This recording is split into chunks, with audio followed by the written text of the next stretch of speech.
Am I wearing the same t-shirt as the last Friday recommendation video? Why, yes I am. Mind your business.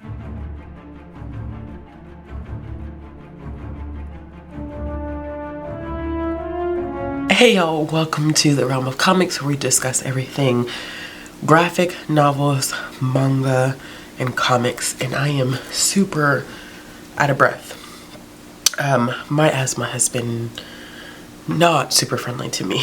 Like, not super friendly to me at all. Okay, so what we're gonna do is, as I said last week, I wanted to reserve Fridays for recommendations. I'm kind of following a pattern here. It's like Mondays for my weekly reading vlogs, Fridays are for my recommendations, and if I decide to upload something in between on a Wednesday or a Sunday, maybe, or a Saturday, I don't know, maybe. We shall see. But today my recommendations are going to be for 5 queer manga that I think that you should check out. Now, I have read more than these 5, but these are 5 of the best that I have read that have really stuck with me, or are series that I want to continue. One of them is actually a one-shot.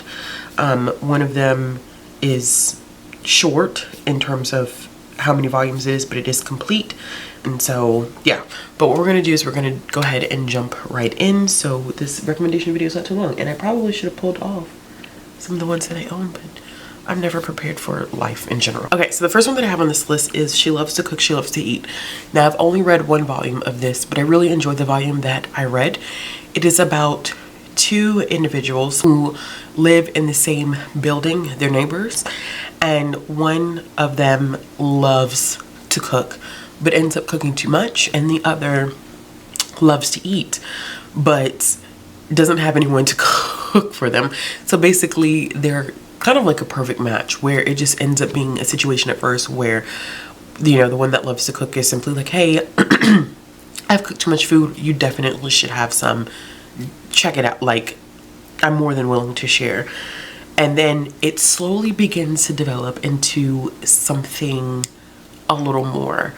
And I love the slow progression of this. This was the first time in reading this. No, I've read volumes 1 and 2 of this. I don't know why I said I've only read volumes 1. I've read volumes 1 and 2. But I really enjoy the slow progression of this. I think that it definitely is for those who like if you like slow burn romance in your prose, I think that this would be the perfect situation for you, because they do start off as friends. I think you can kind of tell that there's an attraction between the 2 of them, but it slow burns, and the mangaka does a great job of kind of pulling in the familial influence that exists in their dynamic. And so I don't want to spoil it, because I think that those family dynamics play a huge role in how they function with each other. But I've really appreciated how that was kind of incorporated, although it does come with some content warnings. And in volume 2, speaking of content warnings, I think this was the first time that I've ever seen a manga where the mangaka specifically puts in a page and it's like, hey, this section is about to include content warnings for this, so be prepared if you want to continue on with the series. I really did appreciate that, but I absolutely adored volume 3. So I'm up to date, I believe, on the series. I am checking right now because, yeah, I'm up to date on the series. The 3rd volume does not come out in English until October, so I definitely will be continuing on with it. The next one that I have here is one that I need to continue because I've read the first 3 volumes, and that is Seaside Stranger. This is one that I'm just fascinated with in terms of the realness behind the series. So we're following 2 characters here. This character that's wearing black, don't ask about names. I know I can't remember names to save my life, but this character is younger, and our main character here had a crush on him and basically explained like, hey, I have feelings for you, and he was like, well, I'm going away, like this is not going to work because I'm about to leave. And so essentially he comes back later and it's like, okay, I'm done exploring like life, I'm done with school, now I want to be with you. And this character is basically like, no, unfortunately it doesn't work that way. And so we get to see them start from the beginning in terms of their relationship. Now that feelings have kind of shifted, I think there's a lot of exploration of sexuality in this as well. And then I appreciate the exploration of the real dynamics of relationships. So I love romances that are cute and cozy and everything works out perfectly, and yeah, we may have a little bit of conflict, but it's quickly resolved and everybody, you know, lives happily ever after. And I'm not saying that they don't or they won't get their HEA or HFN, but it is very real, and I think, in my personal opinion, very nuanced in the way that it discusses their relationship dynamics and the issues that are going to come with someone who is not sure if they just have feelings for this person who happens to also be a man, or if they may possibly be bisexual or gay, not knowing that, because that attraction has never happened before. And so there's that confusion, and whether their feelings are legitimate. There is the, you know, the sexual dynamics of their relationship can get complicated at times. And I just appreciate like showing that side of it, that while relationships can be healthy, even in the healthiest of relationships, you're still going to have conflict because you have two individuals, you know, with their own thoughts and opinions and feelings. You're not one and the same person. So at some point you are bound to have some sort of conflict. And sometimes I feel like we lose that when we don't illustrate. We lose the idea, or we lose the reality of the fact that no one's relationship is perfect when we are, you know, like, oh yeah, you know, I just want this to be easy. The relationship is not easy, and while some people may dislike that, I like the realness associated with it. The next one that I have is a fan favorite. Everyone loves this. I think that if you get manga recommendations that have queer content, you probably are going to come across Boys Run the Riot. I am no different than anyone else. I read this for the trans rights readathon this year and absolutely loved it. I had heard so many good things about it, but that was a perfect opportunity for me to pick it up. I love this. This was a 5-star read for me, and easily one of my favorite selections for 2023. I think that it will definitely be a contender for that final list at the end of the year. But this follows a trans boy who is just trying to be able to present the way that he wants to. He doesn't want to present as a girl anymore because he's not a girl. It's a young boy, and he wants to be able to present that way. And so there's complications in wanting to be able to present that way. And of course, with schoolmates, there's just content warnings for bullying, homophobia, transphobia. It's a lot. But he really finds solace in designing his own street clothes. And, you know, there's this other main character where they seem at odds and had this conflict. But when I did my review, I was like, I'm not sure if there's going to be a definite camaraderie there, but I think that we can definitely see them working together and figuring out the pieces of the puzzle together when it comes to designing their own streetwear line. I also think that the mangaka did such an excellent job building these extremely complex and dynamic side characters. A lot of times when I read manga, graphic novels, or comics, there is kind of, it's not that I don't want to say creators don't care about side characters, but you know, there is this emphasis on the main character, as it should be. But every now and then I come across some works that, you know, there is a distinction between side characters and main characters, but there's a complexity and a nuance to the side characters that is just phenomenal. And we definitely get to see that in this. I'm actually getting more excited. Weird like that. I'm getting more excited talking about this right now, and it makes me want to just, after I get finished filming this, go ahead and just pick up the second volume, because I have it right there. It's a 4-volume series. I definitely should be able to finish it this year. I think I'm gonna finish it this year. The next one that I have is Love is the Answer, and this is a one-shot. It's complete. If you read it as this bind up, it should have 1 through 4 in it.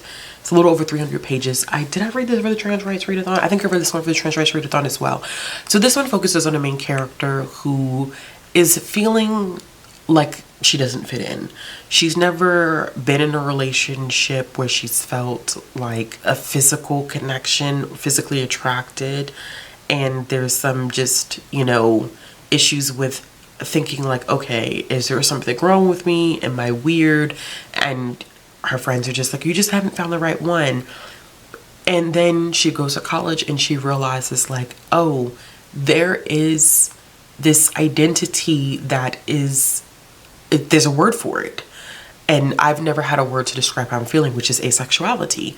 And so through the course of the entire manga, she's exploring her identity. I think one of my favorite parts of this, because I've read a prose book, I've read a graphic novel, and now a manga that explores asexuality and really defines this idea that asexuality exists on a spectrum. I think that when people think asexuality, they often think sex repulsed, and that's not always the experience for everyone. I'm not saying that that experience doesn't exist, but that's not everyone's experience that is asexual. And so we get to see her explore her own asexuality with other characters and, you know, how they identify themselves. One of the main things that I really enjoyed about this one is it looks at gender identity and sexuality as being fluid. And so as someone who feels like their identity is constantly changing, and sometimes I feel like I don't always have the correct word to describe how I'm feeling in terms specifically of my sexuality, I like that there was this concept that our identities change all the time. They're fluid as we go through different life experiences, as we grow older. You know, how we may have identified 20 years ago may not be the same way 20 years later. And that just kind of hit home for me, because as an adult, it's kind of like still trying to figure out what terms I would use to describe myself, because I still don't know.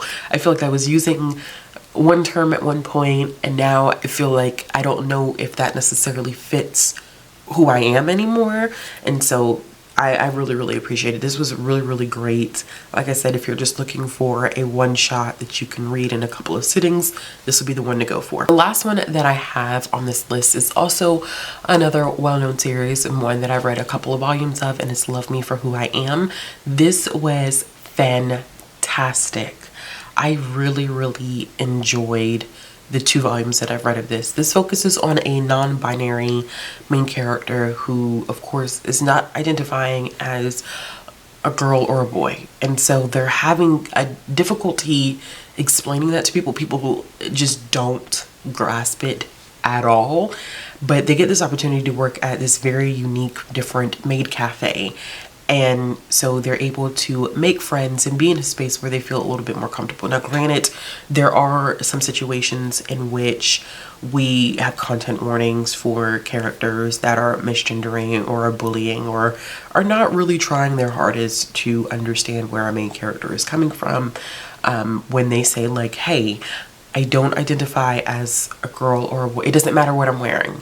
It doesn't matter that, you know, if I'm wearing a dress, that does not mean that I identify as a girl. Like that's not, you know, that whole conversation about associating gender with clothes, or gender, applying gender to inanimate objects, which never ceases to amaze me how much society has done that.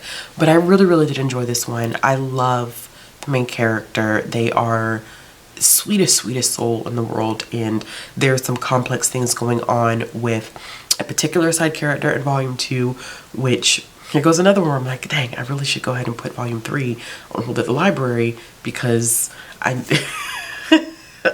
because now I'm thinking back to like, oh yeah, that's how that volume left off, and now I want to go back and read it. This one also appears to be complete. To my knowledge, it is complete at 5 volumes.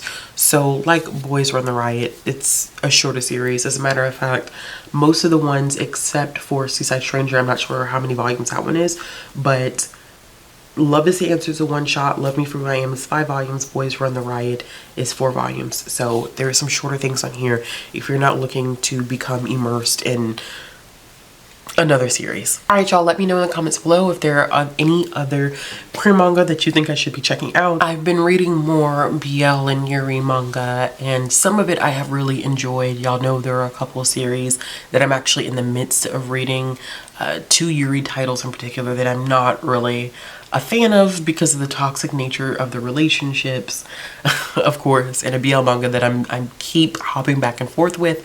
But overall, I've had some great reading experiences when it comes to manga that has queer representation in it. So if you have any other titles that you think I should check out, leave them down in the comment box below. As always, if you like this video, give it a thumbs up. And if you want to see more content from me, click the subscribe button, hit the bell for notifications, and I'll be back with another video soon.